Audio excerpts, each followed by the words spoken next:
Hello, welcome to Washington-Talk. I'm Kim. The U.S. Office of Director of National Intelligence assessed that North Korean leader Kim Jong-un may be considering whether to resume long-range missile or nuclear testing this year to try to force the United States to deal with him on Pyongyang's terms. Meanwhile, a bipartisan caucus of the U.S. House of Representatives, the Tom Lantos Human Rights Commission, held a hearing on freedom of expression on the Korean Peninsula, expressing concerns over South Korea's ban on sending of anti-Pyongyang leaflets into North Korea. Today we'll discuss these and more. Joining me is Soo Kim. Ms. Kim is policy analyst at the RAND Corporation and adjunct instructor at American University. She served as an analyst at the Central Intelligence Agency and also worked at the Department of Homeland Security. Scott Snyder also joins me today.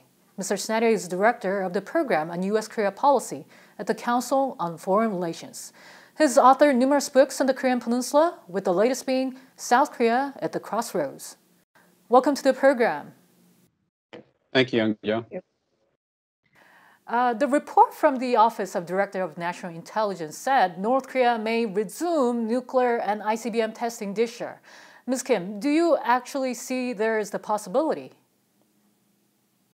So I think there's always been a possibility, and the latest threat assessment is not really much of a surprise or anything new.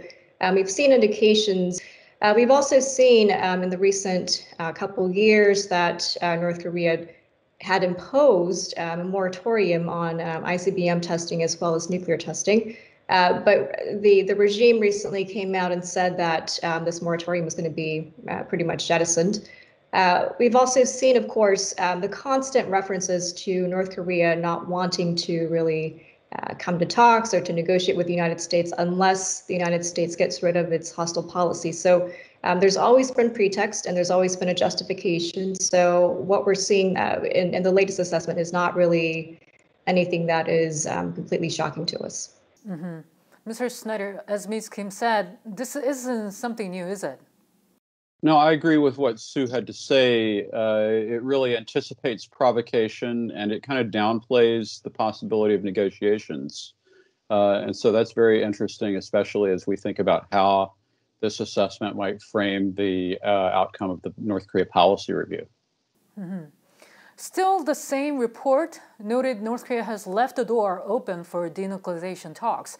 If Kim is really open to the talks, why didn't he respond when the Biden administration reached out earlier in February, Mr. Snyder? Well, I think that there's a contradiction there that is highlighted in the assessment, and it's really the contradiction between the North Korean Kim Jong-un's leaving the door open for talks and the fact that the North Koreans really want talks that are not focused on denuclearization. And so that contradiction is there. It's a square that remains to be circled, and it's probably an indicator that we're headed for stalemate more than anything else. Mm-hmm. President Joe Biden indicated that diplomacy with North Korea is open, but only when denuclearization is the goal. Ms. Kim, does it mean the talks are not likely to happen if North Korea doesn't show clearly its intentions to denuclearize? So I think when we had the new Biden administration come into office, it was pretty clear that summits just for the sake of symmetry was going to be out of the question. I also think that for looking at it from Kim Jong-un's perspective or his perch, he doesn't quite exactly have the United States where he wants it. He understands that he's dealing with a new administration, one that is much different in culture and I think in terms of objectives from the previous administration. So he understands that if he were to accept this offer for talks at this moment, doesn't really have the United States where he wants it. So the latest pronouncements by the North Korean officials, berating the United States, criticizing South Korea is a way for Pyongyang to place the pressure on Washington and to clearly communicate to potential interlocutors that North Korea is not really going to be moving that much from its original goalpost. All right. according to the report, Kim Jong-un probably does not view the current level of pressure on his regime as enough to require a fundamental change in its approach. Does this suggest that the U.S. can put more pressure, Ms. Kim? When we're talking about pressure, we have to, I think, be mindful of just how much pressure, of course, we're putting on the North Korean regime, but also in what ways. So it's not just pressure for the sake of applying pressure blindly, but it has to be in conjunction with some of the other policy measures that we're considering, not just concentrated on the nuclear and the missile matter, but of course, as you've seen just this week, the North Korean human rights issue is also going to be something very important to not just the United States, but in terms of sending a clear message to North Korea as well as to the rest of the world that engagement with the United States on sensitive matters like the nuclear issue is going to be pursued from a holistic perspective. Mr. Snyder, is there any way the U.S. can put more pressure on North Korea? For example, more sanctions? Well, more than more sanctions, perhaps a more precise application of some of the available measures, for instance, that are already authorized in the context of past congressional efforts. But I think the real dilemma that we face is that we can apply more pressure, but the North Korean regime has indicated that pressure is exactly what it's going to resist most. And so I agree that it's going to have to be pressure in combination with some other measures, and that simply trying to measure the aggregate amount of pressure is probably not going to yield the desired result. Meanwhile, in Washington, the U.S. Congress held a rare hearing discussing South Korea's ban on anti-Pyongyang leaflets. What witnesses said there were in line with what many watchers have expected, but even the members of the Congress bluntly criticized the moves taken by the South Korean government. Mr. Snyder, was this something you expected?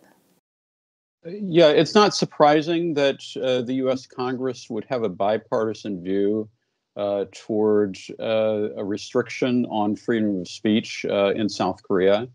It simply makes sense from an external perspective to expect that a fellow democracy that is leading in so many areas in terms of democratic expression would not take measures that restrict freedom of expression. And so I know that it may look differently from inside in the context of South Korean politics, but from an external perspective, it's quite striking as a retrogressive measure that is not in line with the broader anticipated ideals and values of a like-minded democracy. Ms. Kim, what was your main takeaway from the hearing? The anti-leaflet ban is not just about the leaflets per se. And I think what the United States is trying to get at is not just the fact that we are banning the physical deployment or the dropping of leaflets and other materials about South Korea and the outside world to the North Koreans, but it's actually getting at, of course, where alliance values should be aligned. For instance, of course, the basic freedoms and liberties of individuals and the free access to information. This is really critical, I think, in terms of not just in sending information and opening the eyes of the North Korean population, but this is a way also to weaken the pressure that Kim Jong-un is putting on South Korea. To say that the leaflets, sending them to North Korea is going to be a provocation, or that it's going to be getting in the way of inter-Korean reconciliation, I think that will actually embolden Kim Jong-un even more, because the criticisms and the realities of the North Korean regime, that pressure button is just going to be gone. And that in turn, I think, is going to allow Kim Jong-un even more to exert pressure through the nuclear and the missile provocations, but also by abusing the rights of his citizens. So that was, I think, that the biggest takeaway for me. And I think that for the United States to come out and say this at this point in the earlier stages of the Biden administration. It's also trying to set the tone, not just with respect to the North Korea matter, but in terms of where the United States is going to be aligned and the messaging to the region, and also in terms of its broader strategic objectives vis-a-vis China and other security and human rights issues that we're dealing with right now. There were some voices opposing the hearing itself. Some called it an interference in South Korea's internal affairs. The hearing still took place despite such a position. Mr. Snyder, is this because these members of the Congress took very seriously what is currently happening in South Korea in terms of the North Korean human rights?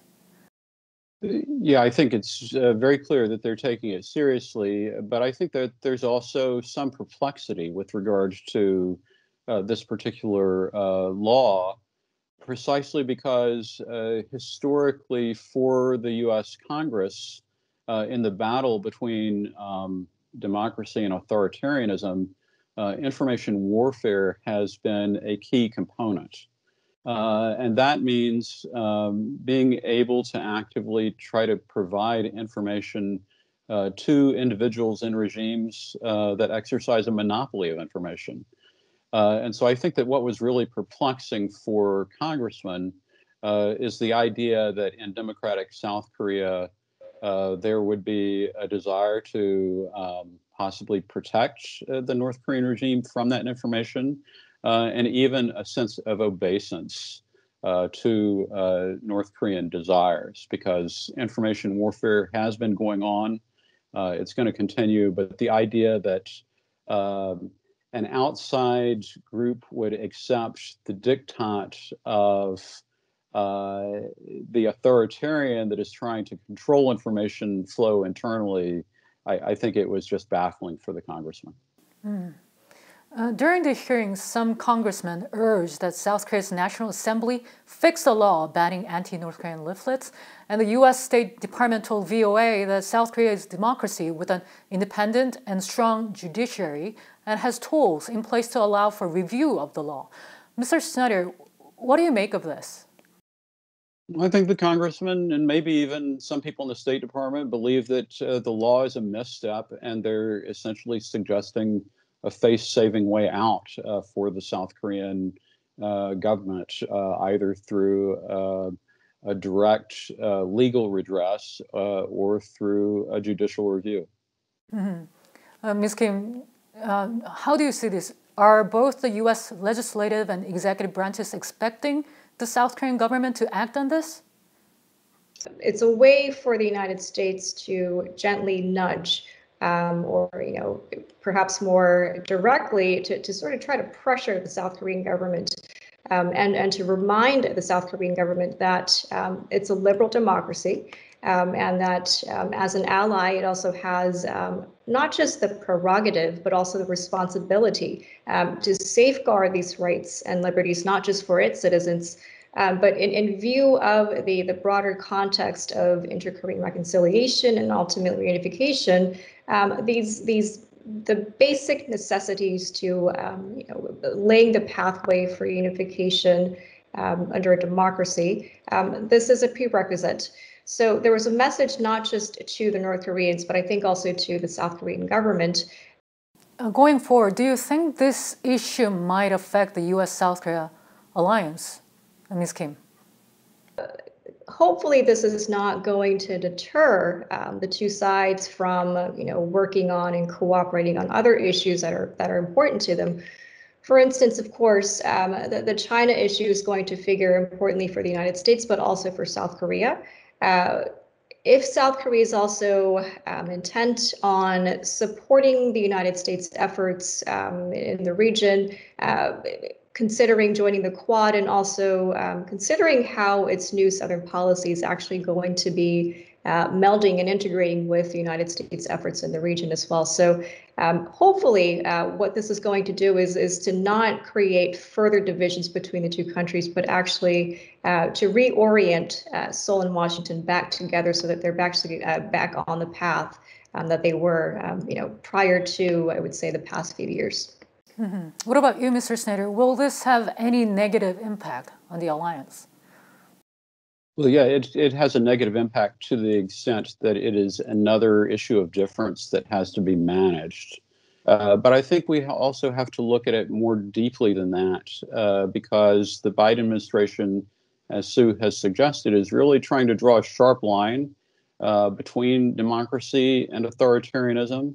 And these kinds of potential differences on issues of values and interests can, over time, be corrosive to our alliance cooperation.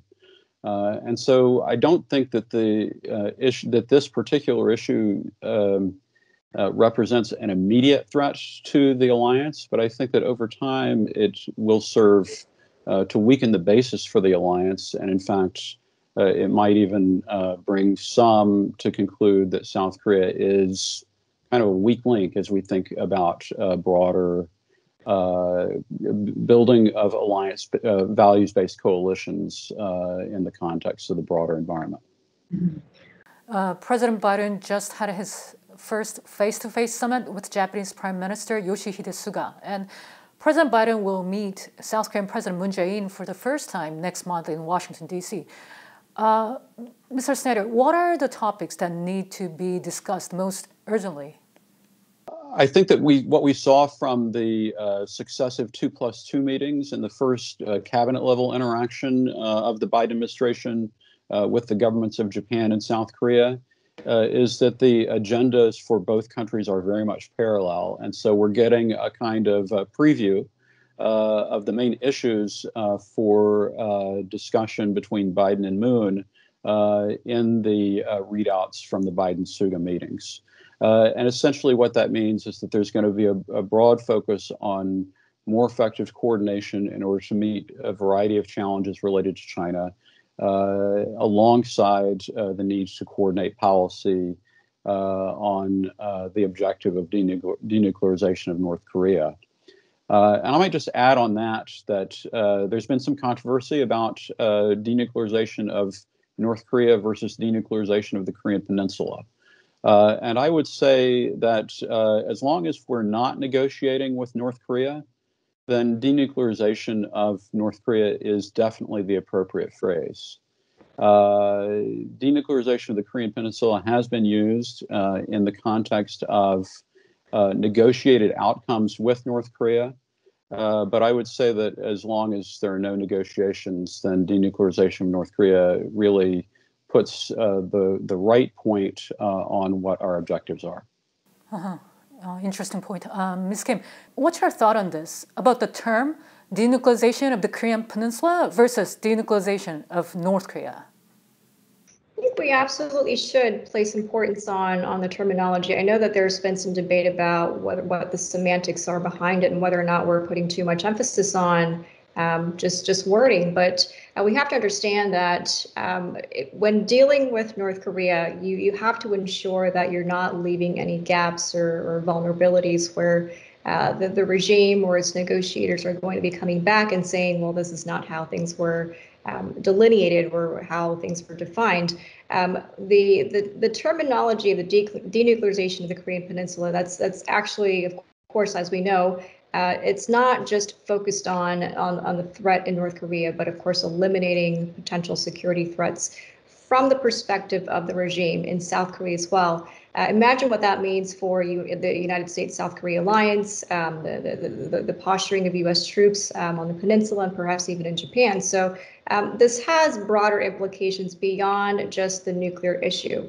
We're talking about alliance matters and perhaps even the geopolitical positioning of the United States in the region, and with respect to, if you were to broaden the scope, with respect to China as well. So again, this is not just a bilateral issue. This is not just a North Korean nuclear issue, but where we start in defining the scope of denuclearization, I think, is going to set us on the path for other decisions that are going to be affected by this. So I do agree with Scott in that when we are negotiating with North Koreans, we have to make it clear that it's the denuclearization of North Korea as opposed to the Korean Peninsula.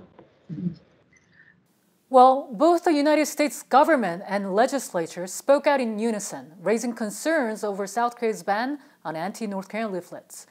U.S. Representative Chris Smith, who co-chaired the recent hearing, emphasized human rights issues are universal principles binding upon every one of us.